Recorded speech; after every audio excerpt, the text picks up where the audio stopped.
are looking for a businessman to create jobs for the youth of this country.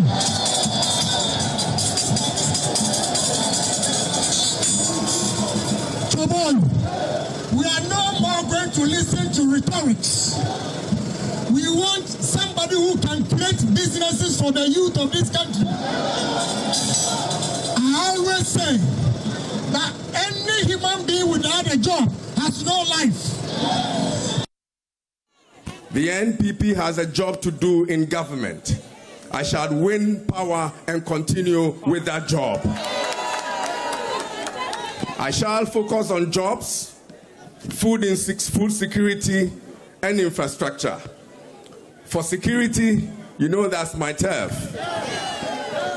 Today, having now submitted my form to run as flag bearer of the NPP, it effectively means that I have submitted my declaration for unity. Let's have a proper debate. Let's elevate the discourse. You know, that's what is important. The Ghanaian people, they deserve to know our views on major national issues. The party delegates deserve to know. So this is not a popularity contest.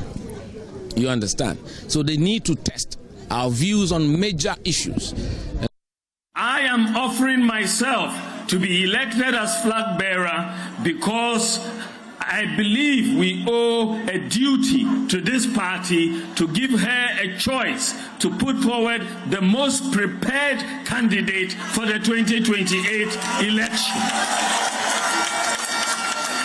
and the most prepared person to be president in 2029.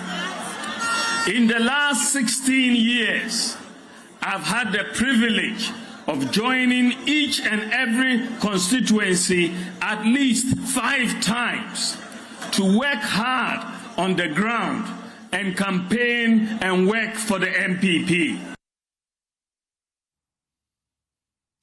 All right. So, as you know, the NPP has some 150 plus days to the presidential primaries. Kwabena Agyepong, Agyapong, Bryan Acheampong, Dr. Bawumia, Dr. Yaw Adutwum are those that we know have filed their nominations for this contest, right? And we're trying to assess the 5 individuals who looks more presidential and promising for the party. Right, so on this one, if on this one, I will better your discussion. Hassan says he wants to speak last. Yeah. Okay.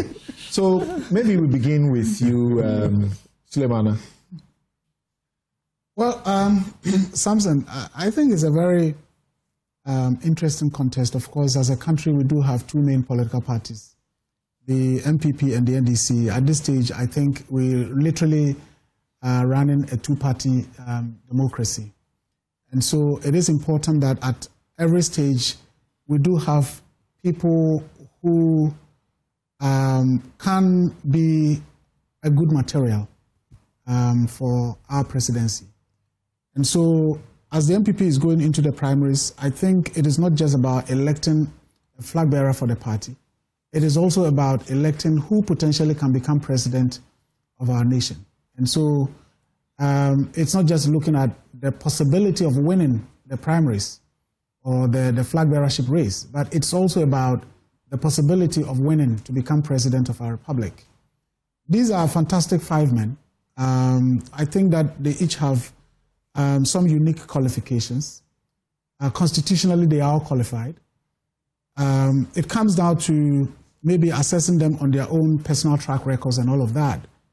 So if you take Kwabena Agyepong, Agyapong, 63-year-old engineer, from the Ashanti region, from Infansipim School to KNUST, so he certainly would be connecting with some of the big people in this country, given his background.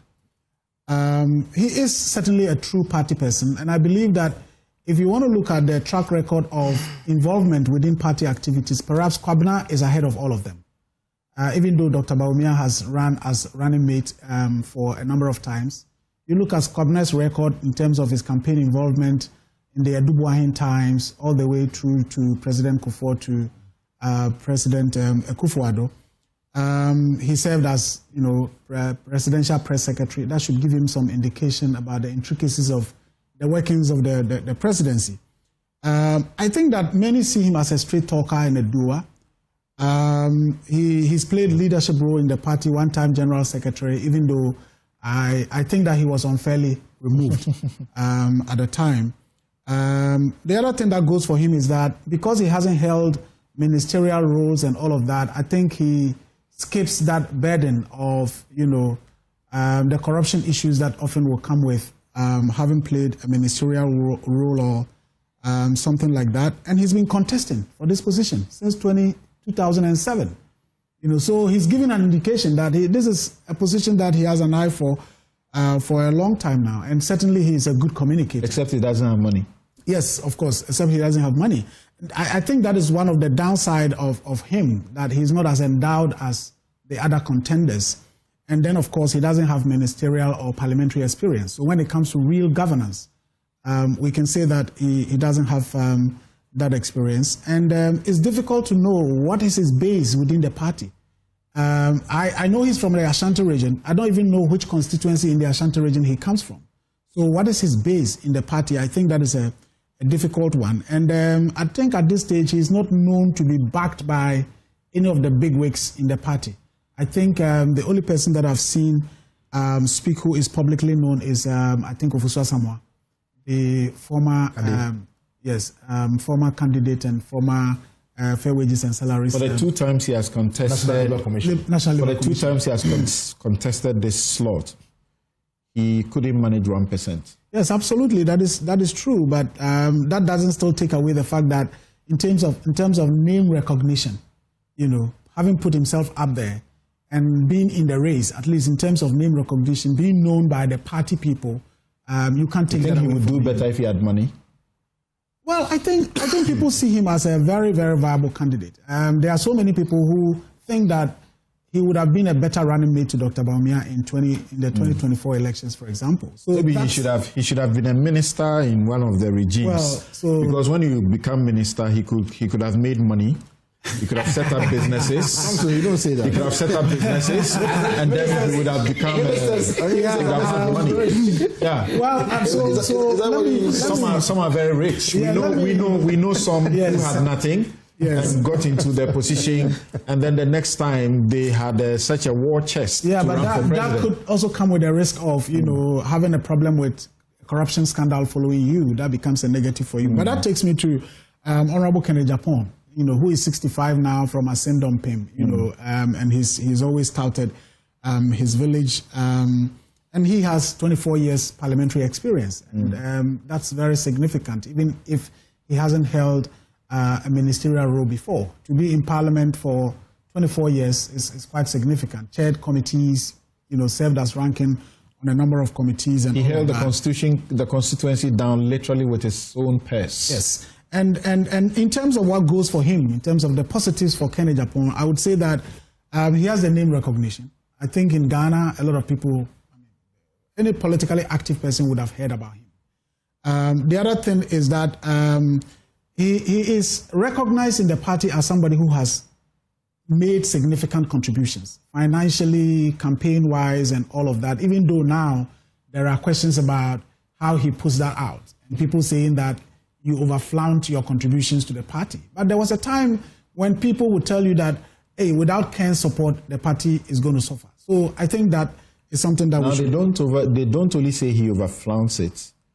They say, but where did you get the money? Yeah, well. So it is party that made you rich. So if you are giving us, stop talking. Well, the last time he tried it, he got 37%. Yes. Yeah. Now, I think he's also seen as a no-nonsense person, straight talker. He speaks his mind.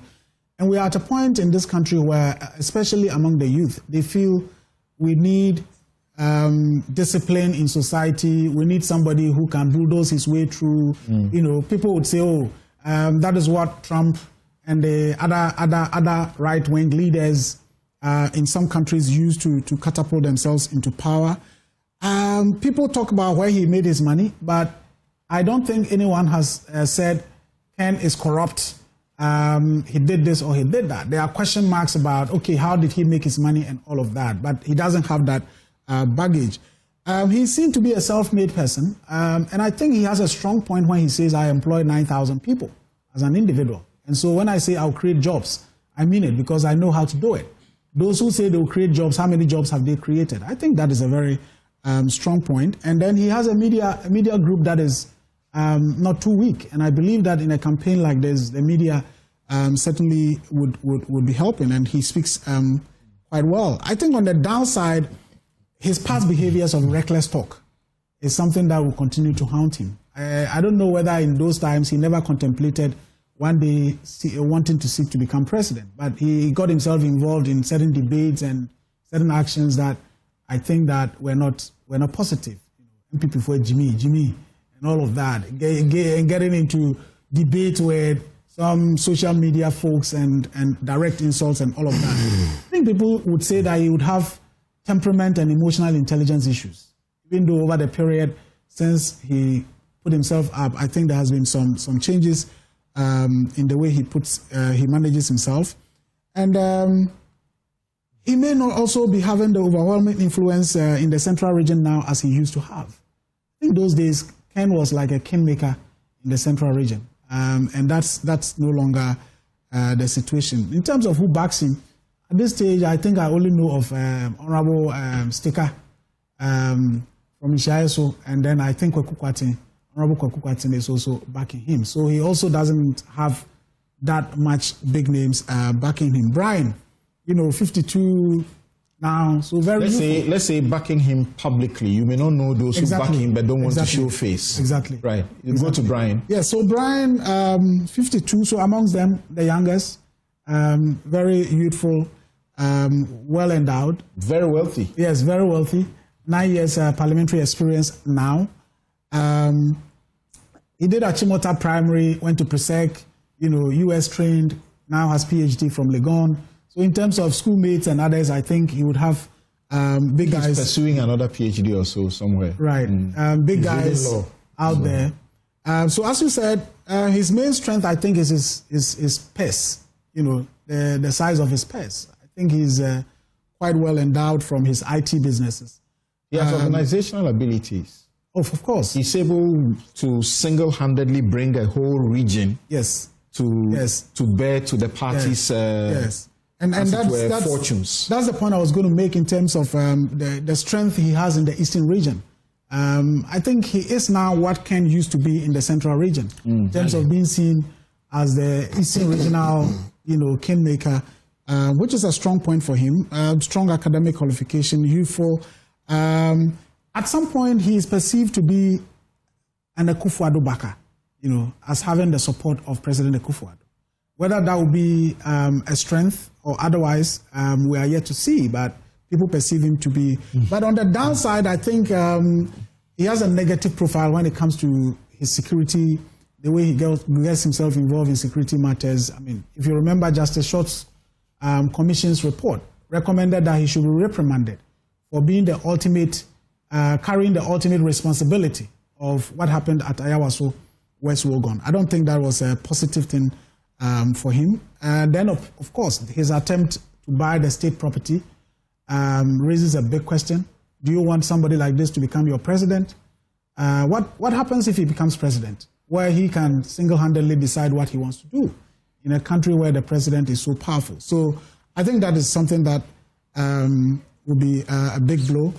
And people would ask, do we want to go back-to-back Eastern region? After Akufo-Addo from Eastern region, do we want to go back to the Eastern region? That's a question that will be on the minds of people. And I wonder if there are well-known, clear policy positions that we can attribute to Bryan.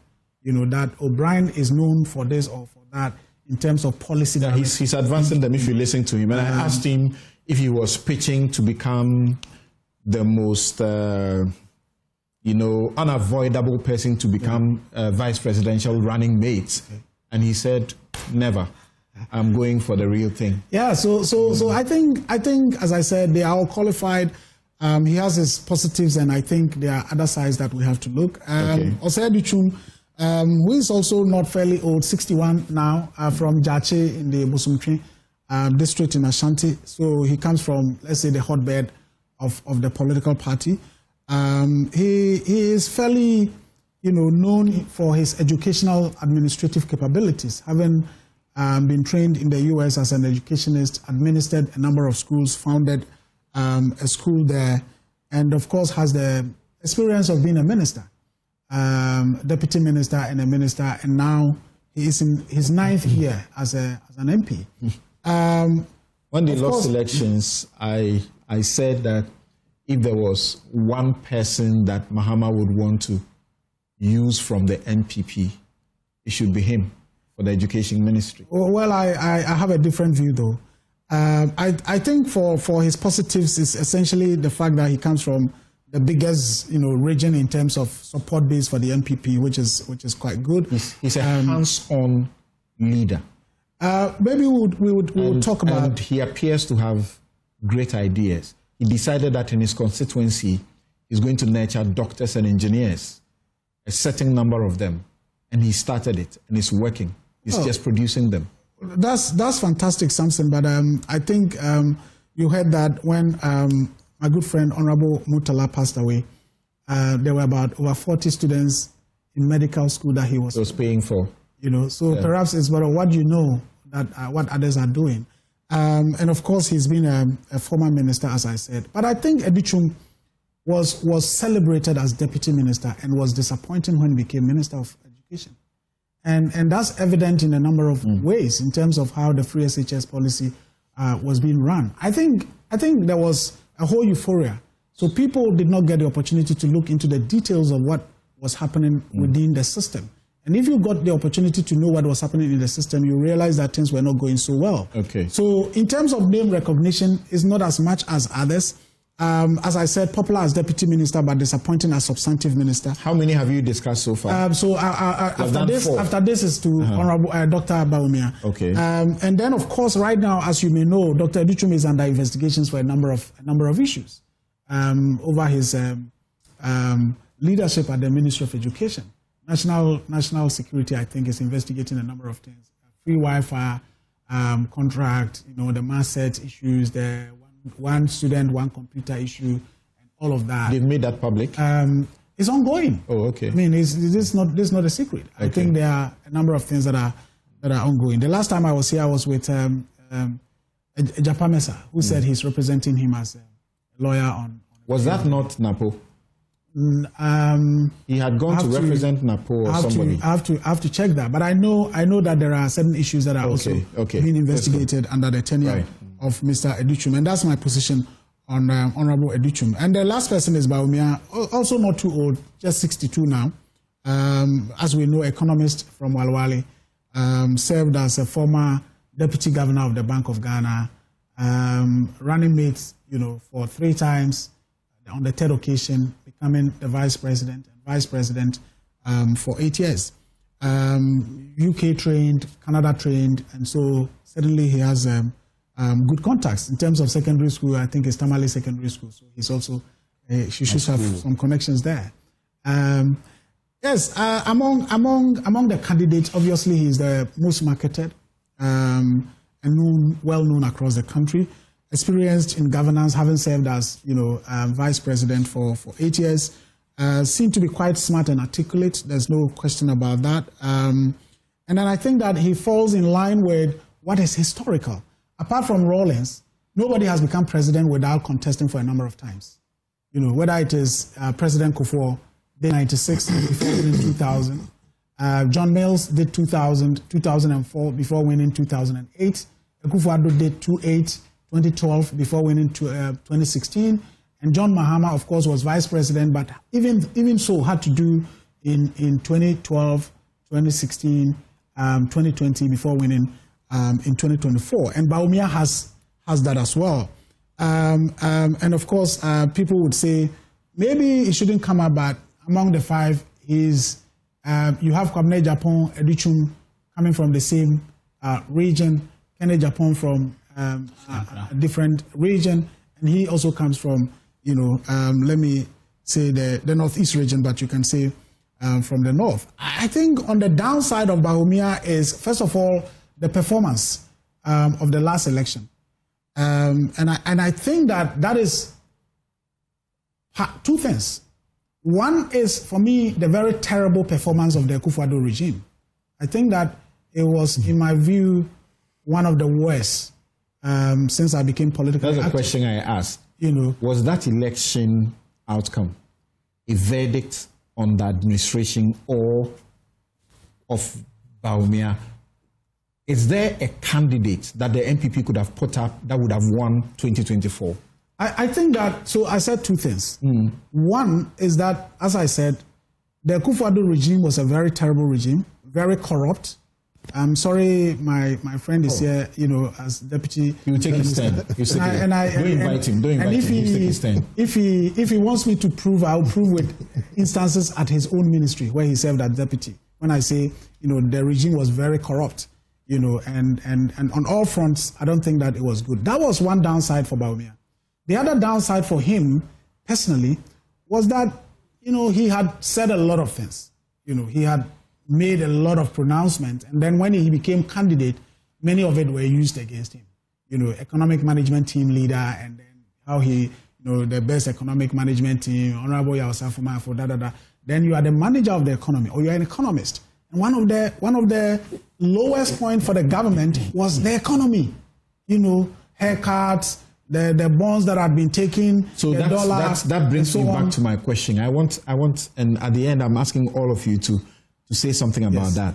That was the 2024 election a verdict on Dr. Bawumia or a vote of no confidence in the NPP?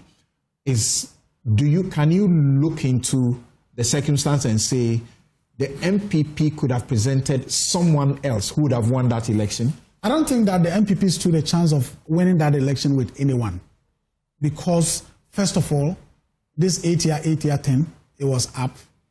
And secondly, as I've said, if you look at the Kufuor performance, when Kufuor was exiting, and that is perhaps why Akufo-Addo was able to get the runoff, even leading in the first round and then losing in the runoff. But the situation is not the same.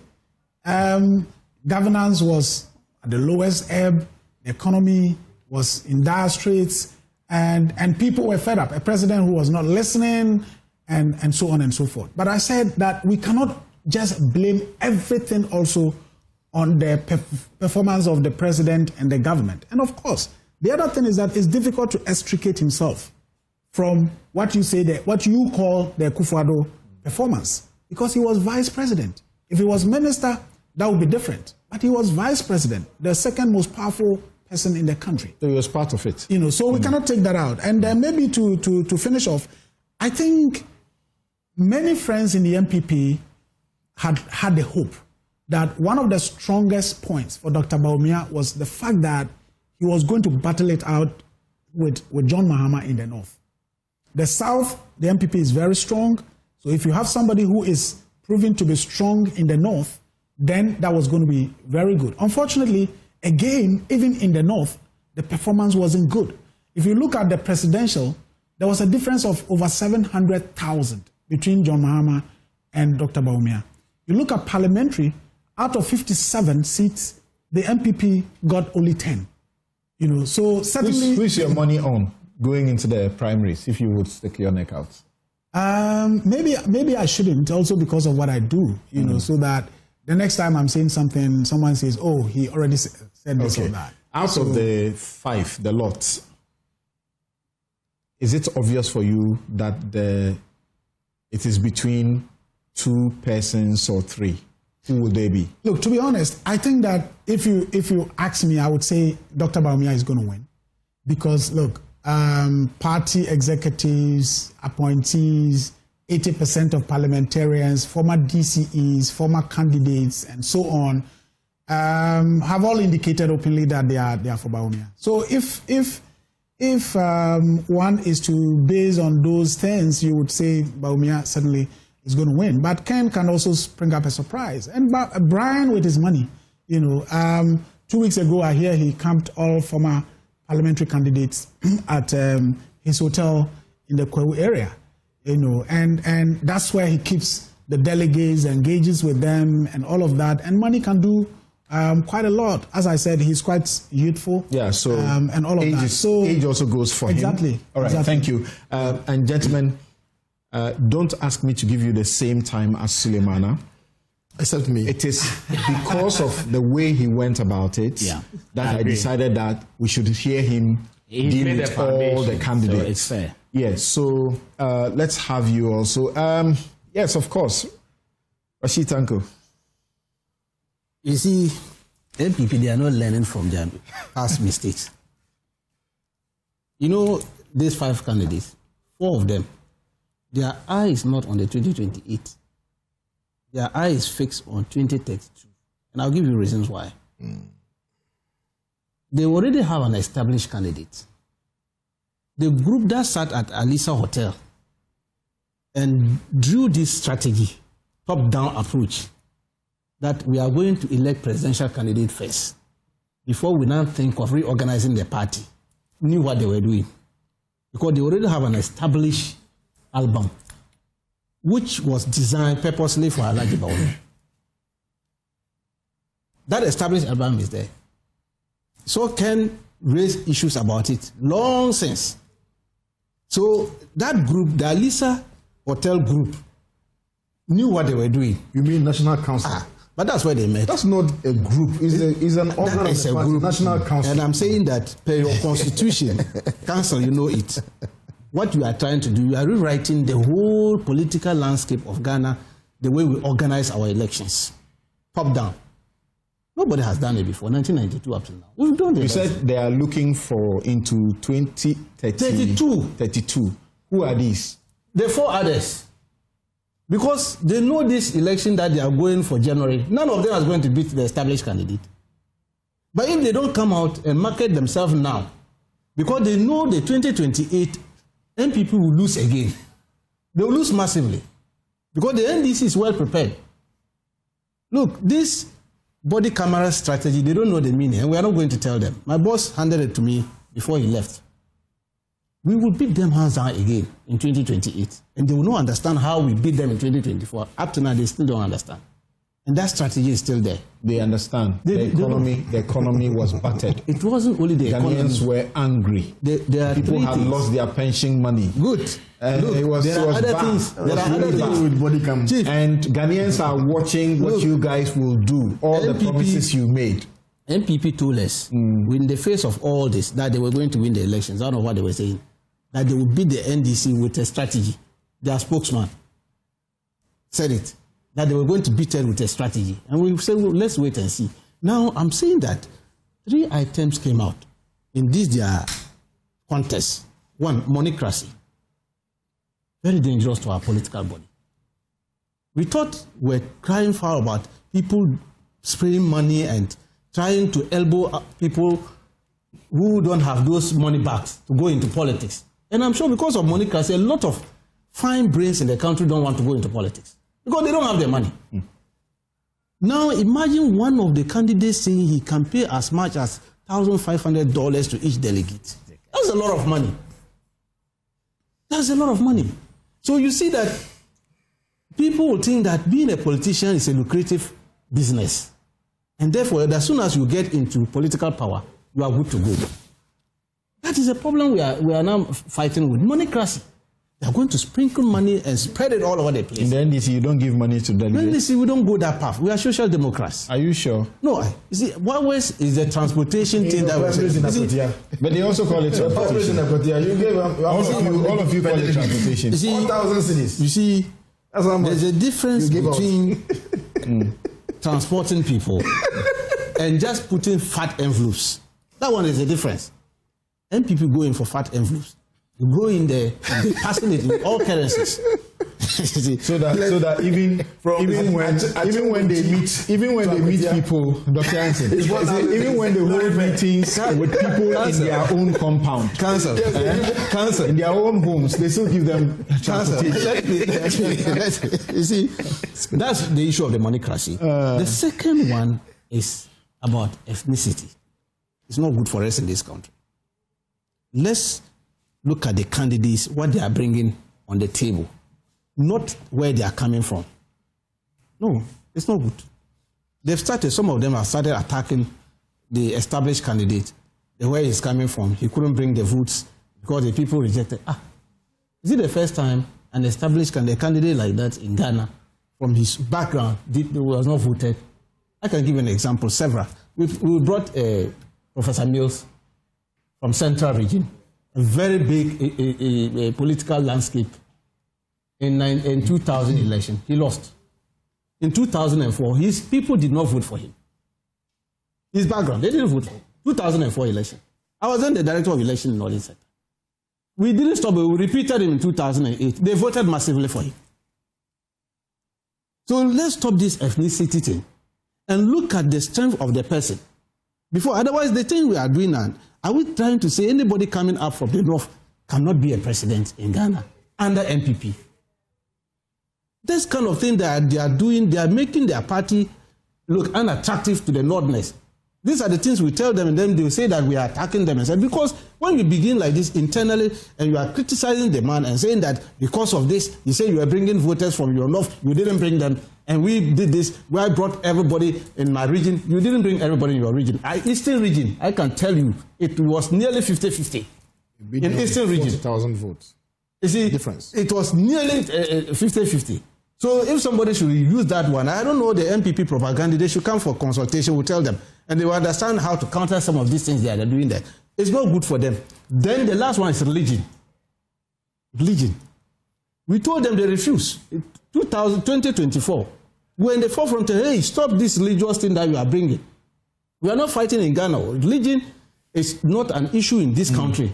But they hype it. Now it's coming to hit them again. Because they are saying that all the Muslim community, the Zongo people voted against Alhaji Bawumia, and therefore that thing didn't do, so we shouldn't repeat him again. See, they are bringing back that thing again. And we warn them, we as a political party, NDC, we warn them, stop it, it's not good. Let's not go that path. That issue of a Christian-Muslim thing, it doesn't help. Let's stop it. Let's look at the competence of the people who are coming to the I think both of you as parties, you are guilty of this. No, but we have already done it several, and people have seen that we don't go that path. Okay. Like we go and bring NDC presidential candidate, parliamentary, the NDC's position is that regardless of who, which of the 5 that is chosen, you beat them. No. For them, I am saying that they themselves have agreed, and they know that 2028 election is a foregone conclusion. NDC is going to win again. So let's focus 2032, but let's market ourselves now. Because they will bring Alhaji Bawumia. He's going to win. I see. And we'll beat him again. Okay. Because we know how to beat him. Okay. So, and then we'll come and beat it. Yes, Dr. Hansen. Yeah. You know, the first question you asked, my answer to that is very simple. The outcome of the last elections was a clear vote of no confidence in the previous administration. Look, if you look at the catastrophic outcome for the party from the presidential and as well as the parliamentary, you could see that this was a total rejection of what the people had experienced the last 4 years. I believe that the first 4 years of President Akufo-Addo was relatively good. But the last 4 years, there were issues. And, we all saw what was happening in this country. So, clearly, Dr. Bawumia as a person then had probably 2 challenges. The party's overall performance, which was being looked at by the voter population, because some had actually written off the party and its governance. It was just a question of time. You speak to people. I knew people who were, I would say, neutrals. They want to vote either way, depending on hurry for elections to come. You know, I know people who campaign because the party had become, the government had become tone deaf. Yes, they wouldn't listen to anything. Clearly, the entire government's output had actually become a stumbling block for Bawumia as a person. Of course, he was also part of that governance. Correct. So you can't dissociate him from whatever happened. And then the overall effect was that the masses themselves economically were not in any better shape. The hope that the party had given them through their campaign promises and all of it basically had become a mirage for most people. So they were really determined. I don't think NDC worked extremely hard to beat the NPP. The NPP probably was down before the whole election started. And the evidence is in what they themselves said. You hear Miracles and his team saying that, look, at some point they knew that if the elections had been held 6 months earlier, they would have lost. However, they were pushing, and at some point towards the end, they were quite confident that they had overturned, that hurdle that was before them. Of course, the final outcome was there for all of us to see. So clearly, it tells all of us that they themselves knew that, look, a chunk of the population couldn't wait to get the party out. Now, of the five, I think that Ken and Bawumia have a certain historical advantage. Reason is that it is the same album, the same set of delegates, and these guys already have some connection or some favor, depending on how you want to look at things. It was the same people they worked with in terms of wanting to get their votes and what have you. I don't think that the loyalty towards them would have shrunk completely all of a sudden within this short period. And then looking at the time span between now and January, we are talking about barely 3-4 months. The other three will have to work extremely hard to overcome that historical advantage, as I put it, and actually surpass them and become the overall, presidential candidate going into the next election. So I see this contest as one that will be very interesting to watch. There are some new entrants in there. They have their own, sets of competences, as Brahma has outlined for all of them. And I think that the overall outcome will be such that the party itself will be forced to accept that this is where we are.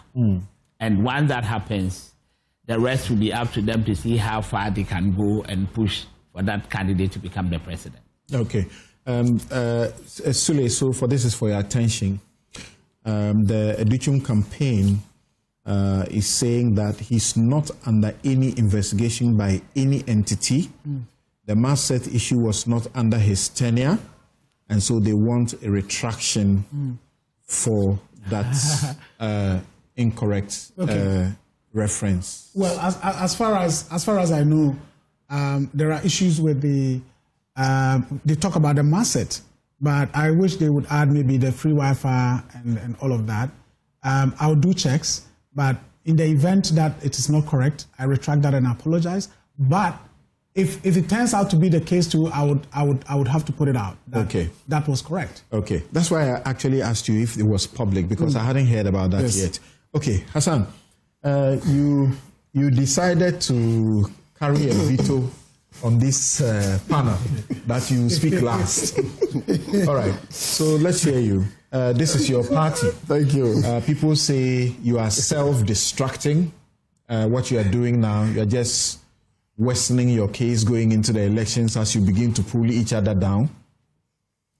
I wish I was not on this panel to speak on the matter, but somehow I find myself here, so I have this to is not official party social media handle. And so you don't commit any wrong. When I speak, I don't speak on behalf of the party. It's just my individual views. I know. So yes, I think I associate myself with some of the assessment that has been made by my father, Mr. Suleiman Abrema, when he did the tailor the tapes as far as the 5 aspiring candidates is concerned. Quickly explain so people can understand where we are coming from. When you say father, what do you mean? Oh, so he bears my father's name. Okay. Yes, my father's name is Suleimana. Okay. So I can't mention his name directly except to. Okay. I thought it was deeper than that. Because there are 2 of you that I'm seeing. I can't see how Suleimana is your father. So he bears my father's name. But so, we call many people fathers. So yes. If I can go through the same way that he did. So we'll start with no, we can't do that. No, if you allow me, I'll just do a few. I won't say some of the things that he has already, alluded to. We'll start with probably Asin Bill Gates, the Honorable Kwabena Agyepong, long-standing, member and leader of the party, especially the Central Region, and he's supported a lot of, candidates in different parts of the country at various times, supported party generally. And I think that his credentials, as far as those are concerned, are very well preserved. And like you said, he did very well in the last election, having regard to the 30-something% that he made. But you see, at the time that we're going through that primaries, 2023, some of the comments that had come from even Honorable Kwabena Agyepong at the time was to the effect that the party had already lost the election way back in 2022. And I think most of us will agree to that assessment, that things became very difficult in 2022. So just like some of you have said, it was just a matter of time for us to see the full extent of some of the challenges that we had gone through as a country. And some of us believe that if the election had been held much, much earlier, we probably would have performed worse than we did. But as it is, the reality was that on the 7th of January, Ghanaians gave their verdicts. President Mahama, 6,515,000. His Excellency John Dramani, 4.7 or so million. That's about 41.06%. But we have to look at it also from the point of view that elections have been held in this country before. This is not the first time. In 2012, President Mahama garnered 5,566,221, 50.49%. Akufo-Addo got 5,287,538, 47.9, approximately 48%. Now, in the next election, 2016, as incumbent president, Commander-in-Chief of the Ghana Armed Forces, he manifested executive powers. He controlled everything. He controlled policy, appointments, and everything. President Mahama went into that election and lost almost 1 million votes as the president of the republic. So when things became difficult, doing so was a challenge, some corruption issues were challenges, he was in the position to change the direction of the government at the time. He did to the best of his ability, but he still lost by almost 1 million votes, largely in charge. Now, the next election, which is 2020, he recovered and did what? And got 6.2 million of the valid votes cast, increasing his vote by about 1.7 million votes, and increasing by just about 100 or 200,000 in the last election. Now, you take Nana Addo Dankwa Akufo-Addo, 2012, 5.28. 2016, he won the election 53.8%, 5,551 votes. That's about almost 270,000 votes that he got in addition to what he got in 2020. Now, there are two things that you have to look at. And Dr. Tanko Rashid made a point about they presenting candidates more than once. J.E.A. Mills, John Dramani Mahama, His Excellency John Ajekun Kufuor, His Excellency, Nana Addo Dankwa Akufo-Addo, they've all contested elections more than once. sometimes even thrice. In the case of Atamos and Nana Akufo-Addo, they even started out for a rerun in the 2008 elections. You understand? So, Dr. Bawumia's performance in the last election cannot necessarily be held against him because he had indicated in his manifesto, for instance, that he intended to do things that were different from what the government of the day was doing, our government. He had taken a position, for instance, that he was going to abolish e-levy, he was going to create, harmonize the tax system and have flat tax rate. He was going to introduce a number of policies which were quite significantly different from the government. You understand? So that tells you that if he had even become the president, he was going to toe a line that was completely different. Unlike President Mahama, if President Mahama was the president and e-levy was an issue, he would have changed course. I don't know whether you get the point I'm making. So if he was in the position to change things, it means that if he was the president, he probably would have changed those things, in the run-up to the elections. So really and truly, I'm not too sure we can also forget about the fact that the challenges that the government faced in the last administration were not just domestic issues. A lot of it were attributable for foreign, to foreign, pressures. Especially, Basuli talks about the corruption also. Especially the issue that had to do with COVID. We really didn't really recover from COVID well.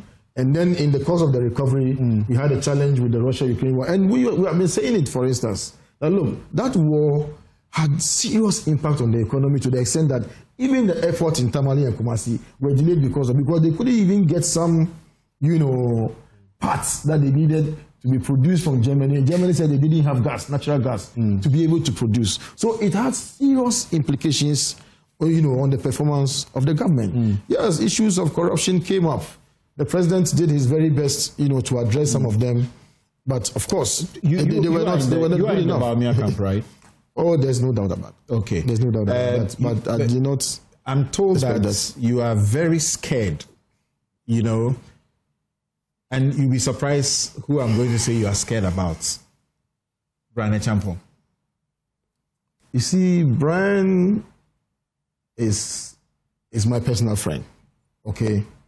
Bryan is my personal friend. I've been telling him that he should try and then let's get him through the law school. He should finish law school, come and we practice before he would, undertake this presidential experiment. But you see, it gets to a point. Law school, he has sufficient experience. No. So as a leader. He is a leader. He has, in terms of academic achievements, Bryan has it all.